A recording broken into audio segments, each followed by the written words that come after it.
Merlin sat back in the rowing boat as the oars splashed and dipped, splashed and dipped. Beside him on the seat, his pen scribbled busily in his diary. High above in the cloudless sky, a flock of plump pink pigs flapped past on gossamer wings.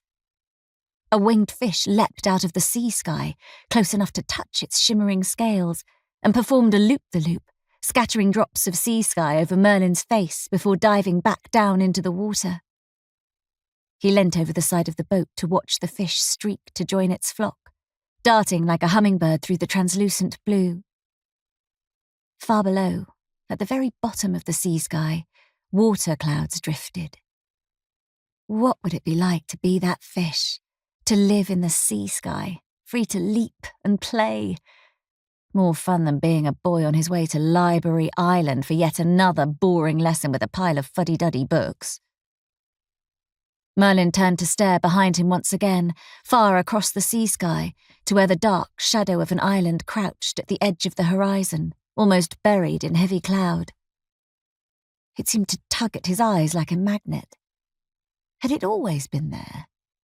And if it had, how come he'd only noticed it a few weeks ago?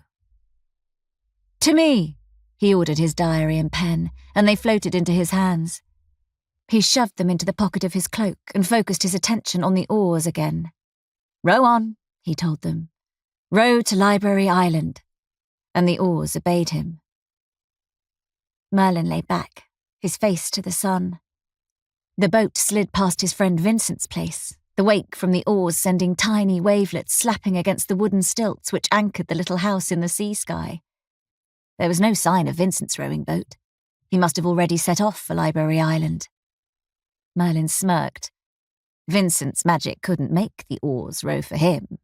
He would have had to row himself across the sea sky, which meant sweat and sore arms. None of the others had the magic of command, and the more he practiced it, the more powerful he felt inside. Ahead, Library Island shimmered like a mirage. The library, ivy-covered and turreted, towered above the beach, where tiny waves lapped upon the strip of pale sand. The rowing boat ground gently on the beach, and Merlin jumped out. His cloak, stitched with hundreds of tiny mirrors, tinkled and flashed in the sun's light. Under his bare feet, the sand was warm. Vincent's boat was already there.